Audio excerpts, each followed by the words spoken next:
लाभार्थ्यांना त्यांच्या जो काही लाभाचं वाटप आहे किंवा डीबीटी आहे हे ज्या वेळेला राज्याचे मुख्यमंत्री देवेंद्रजी फडणवीस साहेब, उपमुख्यमंत्री एकनाथजी शिंदे साहेब आणि उपमुख्यमंत्री अजितदादा यांच्या मंत्रिमंडळामध्ये किंवा मीटिंगमध्ये ज्या वेळेला तशा पद्धतीच्या सूचना दिल्या जातील त्या पद्धतीनं पुढचं डीबीटी हे निश्चितपणाने होईल. अफवा पसरवल्या जात आहेत. शेवटी कुठले निकष कशा पद्धतीनं लावले जातील, कशा पद्धतीनं बदलले जातील, कशा पद्धतीनं कुठली जर एखादी तक्रार आली तर त्या संदर्भातली कशी स्क्रुटिनी केली जाईल हा निर्णय शासनाचा आणि विभागाचा राहतो. त्याच्यामुळे अद्याप तरी त्या संदर्भामध्ये कुठेही चर्चा नाही, अद्याप त्या संदर्भामध्ये कुठेही चौकशी किंवा कुठेही त्या संदर्भातली कारवाईचा विषय झालेला आहे. एका घरातल्या 2 बायकांनाच फक्त लाभ मिळू शकतो अशा संदर्भातला नियमही नाहीये. आपण जर GR मध्ये बघितलं तर 2.5 लाखापेक्षा कमी उत्पन्न असणारे, रेशन कार्ड त्यांचं पिवळं किंवा केशरी किंवा उत्पन्नाचा दाखला असणारे, अशी सगळी स्क्रुटिनी होऊन आम्ही सुरुवातीपासून एक गोष्ट म्हणत आलो की 2.5 कोटीपर्यंत लाभार्थी हे मॅक्सिमम असू शकतात आणि त्या पद्धतीने जी काही योग्य ती घोषणा आहे ती केली जाईल. आता 1500चा लाभ आहे आणि जे लाभार्थी आहेत, जे व्हेरीफाईड झालेले आहेत, ज्यांना गेल्या महिन्यांपासून लाभ मिळत आहे त्या पद्धतीनं त्यांना मिळत नाही. अशा पद्धतीच्या चुकीच्या पद्धतीनं बातम्या काही वर्तमानपत्रामध्ये आलेल्या आहेत. माझ्याही नावाचं त्याच्यामध्ये कोट करण्यात आलेलं आहे. मी खरं तर सकाळी वाचल्यानंतर मलाही आश्चर्य झालं, कारण जी इंटरव्ह्यू मी कधी दिलीच नाही, अशा पद्धतीनं औपचारिक झालाच नाही, त्याच्यामध्ये अशा पद्धतीनं एका वर्तमानपत्राने ती चुकीची बातमी दिलेली आहे. लाडकी बहीण योजना अतिशय बारकाईनं आम्ही राबवलेली आहे. साधारणपणे 2,40,00,000 पेक्षा अधिक महिलांपर्यंत आज या योजनेचा लाभ पोहोचत आहे आणि ही योजना सुरू झाल्यापासून त्याची चांगल्या पद्धतीनं स्क्रुटिनी करणं, 2.5 लाखापेक्षा कमी उत्पन्न असणारे, 1 लाखापेक्षा कमी उत्पन्न असणाऱ्या माता भगिनींचे फॉर्म भरून घेणं, ते ऑनलाईन करणं, आधार सीडिंग करणं, अशा पद्धतीनं ते केलं गेलेलं आहे.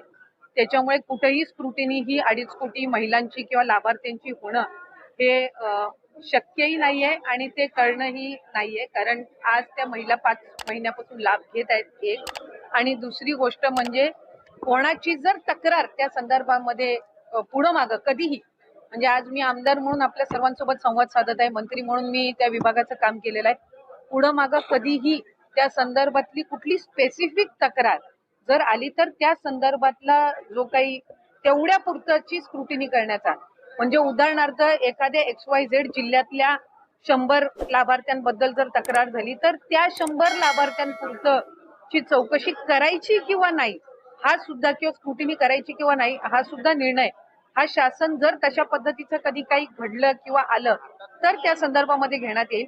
कुठेही स्क्रुटिनीचा विषय येत नाही. लाभार्थ्यांना त्यांच्या जो काही लाभाचं वाटप आहे किंवा डीबीटी आहे हे ज्या वेळेला राज्याचे मुख्यमंत्री देवेंद्रजी फडणवीस साहेब, उपमुख्यमंत्री एकनाथजी शिंदे साहेब आणि उपमुख्यमंत्री अजितदादा यांच्या मंत्रिमंडळामध्ये किंवा मीटिंगमध्ये ज्या वेळेला तशा पद्धतीच्या सूचना दिल्या जातील त्या पद्धतीनं पुढचं डीबीटी हे निश्चितपणाने होईल. लाडक्या बहिणींनो, टेन्शन घेऊ नका. आज पुन्हा वाटप सुरू. 6 मे मंगळवार आजपासून पुन्हा 10 वाजल्यापासून पुढे वाटप होणार आहे. एप्रिलचा हप्ता 1500 आणि मेचा हप्ता देखील आजच मिळणार आहे.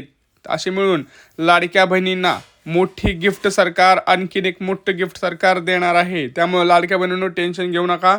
जर तुम्हाला 1500चा एप्रिलचा हप्ता मिळाला नसेल तर तो सोबत एक गिफ्ट आणि मेचा 1500चा हप्ता सोबतच लाडक्या बहिणींना साडी देखील मिळणार आहे. अक्षय तृतीयाला जी साडी राहिली होती ती साडीसुद्धा वाटप होणार आहे. कुठं मिळणार आहे मी सांगतो. व्हिडिओ डिटेलमध्ये पहा, चॅनलला सबस्क्राईब करा. बघा, तुम्हाला हप्ता भेटला नसेल तर काय करायचं. बघा, रेशन कार्ड धारक लाडक्या बहिणींना साडीही मिळणार आहे. सोबतच ज्या लाडक्या बहिणींना एप्रिलचा हप्ता आलेला नाही त्यांनी काय करायचं आहे ते तुम्हाला मी सांगणार आहे. सोबतच मेचा हप्ता मिळण्यासाठी तुम्हाला काय करावं लागणार ते सुद्धा सांगणार आहे. लाडक्या बहिणीच्या खात्यात पैसे जमा होणार. आजपासून 1500 रुपये खात्यात जमा व्हायला सुरुवात. उपमुख्यमंत्री एकनाथ शिंदे, मुख्यमंत्री यांची बैठकी पार पडली. कुठले डॉक्युमेंट राहिले होते किंवा काय करावं लागणार आहे, कोणत्या लाडक्या बहिणींच्या मोबाईलवरती आज तुम्हाला खटाखट पैसे यायला सुरुवात होणार आहे आणि मेसेजसुद्धा आज 2 येणार आहेत. येत्या 48 तासात तुम्हाला ते पैसे येणार आहेत. मंजूर झालेला आहे 3,790 कोटी रुपयांचा चेकसुद्धा बँकेत जमा झाला आहे. कालसुद्धा भरपूर लाडक्या बहिणींच्या मोबाईलवरती मेसेज आलेले आहेत. आपल्याला भरपूर कमेंट्स आलेले आहेत. आणि लाडक्या बहिणींनो, प्लीज कमेंट करून सांगा तुम्हाला पैसे आले का आणि तुमचा जिल्हा कोणता आहे, कारण आपल्या ज्या राहिलेल्या लाडक्या बहिणी आहेत त्यांच्यासाठी सुद्धा खूप महत्त्वाची बातमी आहे. आणि एप्रिलचा हप्ता मिळाला असेल तर तुमच्यासाठी आनंदाची बातमी आहे. मेचा हप्ता सुद्धा तुम्हाला आज पुन्हा वाटप सुरू होणार आहे. हे लक्षात घ्या.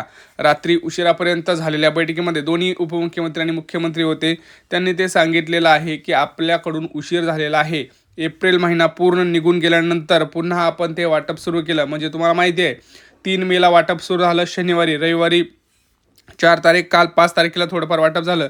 त्यामुळे लाडकी बहिणीची माफी मागत त्यांनी सांगितले की आता आम्ही 5 मेचा सुद्धा हप्ता आम्ही 6 मे पासून सुरू करणार आहोत. म्हणजे आज सकाळी 10 वाजल्यापासून पुढे हे टप्प्याटप्प्याने वाटप होणार आहे. कारण एप्रिलच्या हप्त्याचं वाटपच अजून राहिलेलं आहे. त्यामुळे ज्यांना एप्रिलचा हप्ता आलेला नाही त्यांना पहिल्यांदा एप्रिलचा हप्ता मिळणार आणि ज्यांना एप्रिलचा हप्ता मिळाला आहे अशा लाडक्या बहिणींना मेचा हप्ता मिळणार. परंतु काही लाडक्या बहिणींना इथं वाटप होणार नाही, त्यांना लाभ मिळणार नाही. सोबत साडी देखील त्यांना मिळणार नाही, कारण अशा लाडक्या योजनेतून बाद झालेल्या आहेत. परंतु ज्या बाकीच्या लाडक्या बहिणी त्यांच्यासाठी खुशखबर आहे. स्वतः अजित तटकरे मॅडमनी माहिती देत ही खुशखबर सांगितलेली आहे. घाबरायचं कारण नाही. सरकार तुमच्या पाठीशी आहे. तुम्हाला योग्य तेव्हा ते बरोबर पैसे मिळणार आहेत असं त्यांनी सांगितलेलं आहे. आणि कोणत्या जिल्ह्यांपासून सुरुवात केलेली आहे ते सुद्धा मी तुम्हाला सांगतो आहे. बघा, जिल्ह्यांची नावं अशी आहेत: सोलापूर, पुणे, रायगड, ठाणे, नाशिक, धुळे, जालना, अमरावती, छत्रपती संभाजीनगर, धाराशिव, कोल्हापूर, सातारा, सांगली, रत्नागिरी अशा महत्त्वाच्या आज बघा जवळपास 16 ते 17 जिल्ह्यांमध्ये हे वाटप जे आहे ते सुरू राहणार आहे. सकाळी 10 वाजल्यापासून पुढे तुमच्या मोबाईलवरती खटाखट मेसेज येतील असे सरकारने सांगितलेलं आहे. आता काय काम राहिले जर तुम्ही आधार कार्ड अपडेट करून ह्या महिन्यात म्हणजे एप्रिल महिन्यात ज्या लाडक्या बहिणींनी आधार कार्ड अपडेट केलं होतं आणि बँकेत जमा केलं होतं अशा लाडक्या बहिणींना 100% पैसे आलेले आहेत. आणि जर तुम्ही म्हणत असाल की आमचा अपडेट न करता आला आहे तर तुम्हाला फक्त एप्रिलचाच हप्ता येईल, मेचा हप्ता येणार नाही. त्यामुळे आधार कार्ड अपडेट करून बँकेत जमा करा.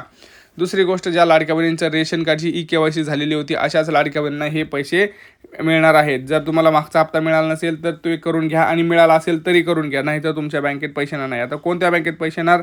SBI, bank of Maharashtra, axis bank, ICICI bank अशा जवळपास 12 बँकेमध्ये आज वाटप हे होणार आहे. आज तुमच्या मोबाईलवरती आपल्या लाडक्या बहिणीच्या मोबाईलवरती खटाखट असे मेसेज हे येणार आहेत. याची नोंद सगळ्यांनी घ्यायची आहे. सगळ्यात गोष्ट महत्त्वाची म्हणजे तुम्ही काय करताय, व्हिडिओ फक्त पाहताय, चॅनलला सबस्क्राईब करत नाही. चॅनलला सबस्क्राईब करा, पटापटा कमेंट्स करा. बघा, कमेंट्स करा आणि तुमचं काय मत आहे ते सांगा. कोणाकोणाला पैसे आलेत, कोणाला पैसे आलेले नाही ते तुम्ही पटापट कमेंट्समध्ये कमेंट करून सांगा. सगळ्यात महत्त्वाचं म्हणजे एक मोठं गिफ्ट म्हणजे 20 लाख लाडक्या बहिणींना घरकुल मिळणार आहे. जर घरकुलचा अर्ज भरला नसेल तर घरकुलचा अर्ज भरून टाका. ग्रामपंचायत आणि पंचायत समितीमध्ये त्याचा अर्ज मिळतो. हे मोठं गिफ्ट सरकारकडून तुम्हाला दिलं गेलेलं आहे. हा व्हिडिओ जास्तीत जास्त आपल्या लाडक्या बहिणींपर्यंत शेअर करा. आपले सगळे डॉक्युमेंट नीट तर आहेत नाही हे सुद्धा चेक करा. काही प्रश्न असू द्या तुम्ही नक्की कमेंट सेक्शनमध्ये कमेंट करा, त्याचं उत्तर नक्की दिलं जाईल. भेटूया पुढच्या व्हिडिओमध्ये मित्रांनो. तोपर्यंत जय महाराष्ट्र.